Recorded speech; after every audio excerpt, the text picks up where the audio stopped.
You know, I'm turning 30 tomorrow. Did you know that? Well, happy birthday. You know, I was just thinking you don't look a day over 25. Liar.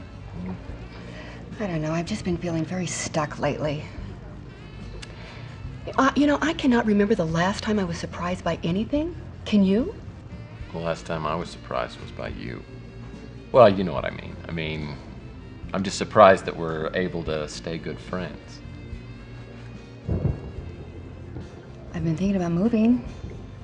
Maybe Phoenix. I've got an old college friend that lives down there, and she says it's nice. I think the change would do me good. What do you think? Yeah, I think you'll love it down there, 'cause there's square dancing and 10-gallon hats and armadillo hunting. And macho yokels with names like Tex. Okay, that's yours. So tell me, what do you think? You think I should go or not? Well, you know, Arizona may seem like a much more exciting place than San Francisco, but it's dangerous down there. At least around here, you got your friends checking out for you. It's dangerous everywhere. I mean, especially here. I mean, did you hear about that co-ed? Someone murdered her in her own bedroom. I didn't hear about that. Who killed her? Well, the newspaper said it might be a serial killer. They gave him some kind of crazy name. I don't know. I can't remember what they called him.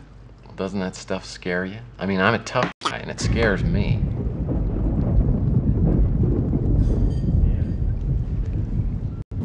I appreciate your concern, Tex, but I have been fine on my own for a long time.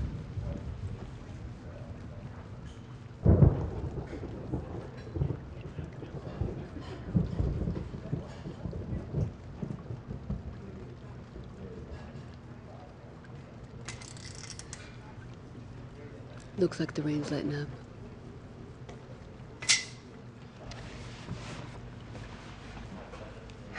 I'm going home. Got a big date? Oh, yeah. Cary Grant and a pint of Haagen-Dazs. Hold me down. See you later.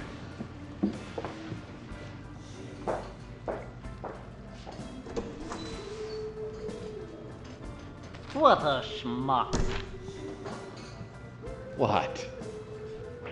Chelsea was giving you opportunities all evening and you blew every one of them. The son PA you are. Well, you wouldn't know a clue if it walked up and punched you in the face. Listen, all I know is, every time I try and ask her out, she turns me down. It's from the distinguished gentleman in the corner. You bought me a drink? He bought you a bourbon.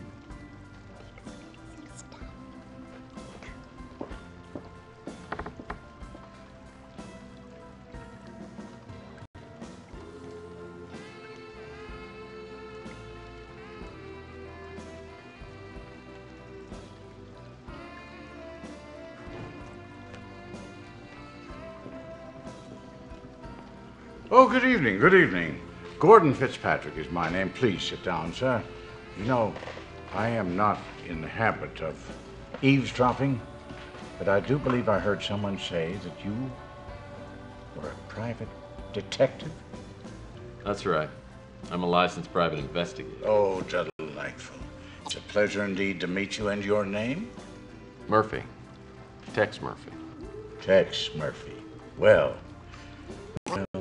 this is fine. Now listen, let me ask you this, Mr. Tex Murphy. Have you in your work ever had the occasion to seek for a missing person? Sure. I can do that. Well, then perhaps we could do some business.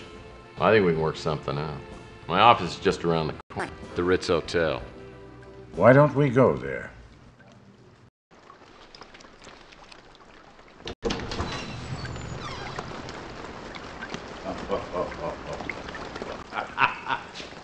I like your office.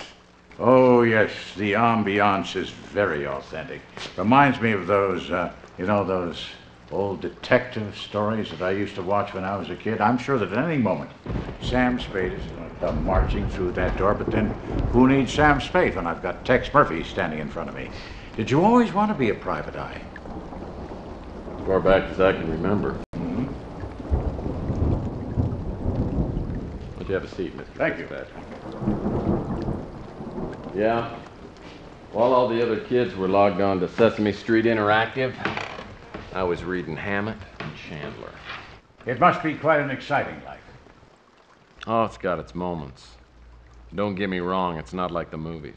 It sure as hell doesn't pay very well. But it suits me.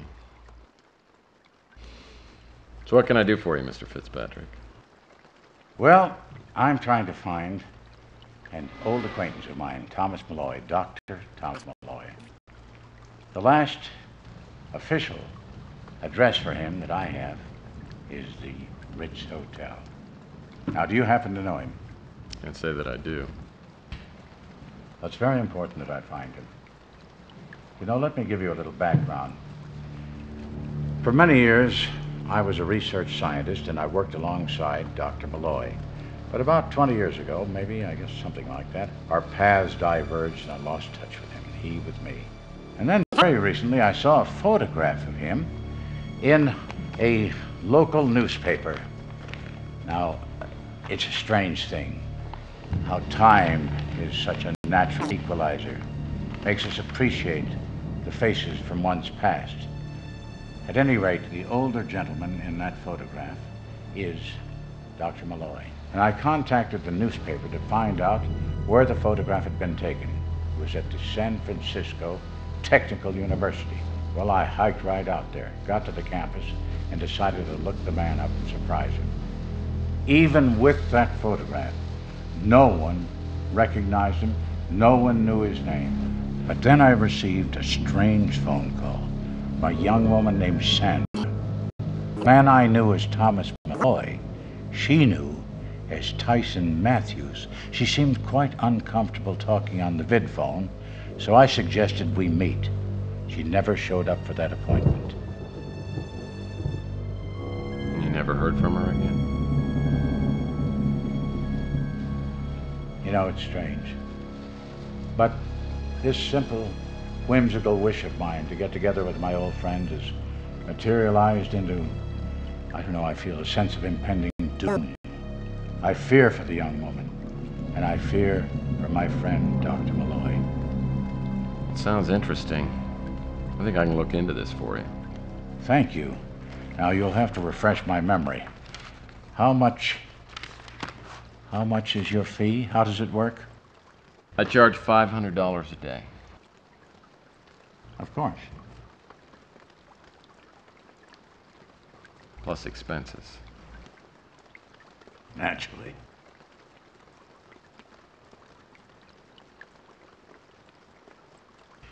There, that should be enough to get you started. And here somewhere, there you go. I could be reached at that number. I'll be in touch. I feel we're off to a good start. All right, Mr. Fitzpatrick.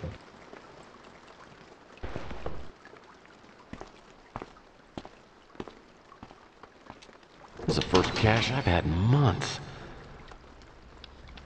$4,000. I owe Louis $200, and Rook says I owe him $300. But there should be plenty left over. Yes, sir. Things are definitely looking up.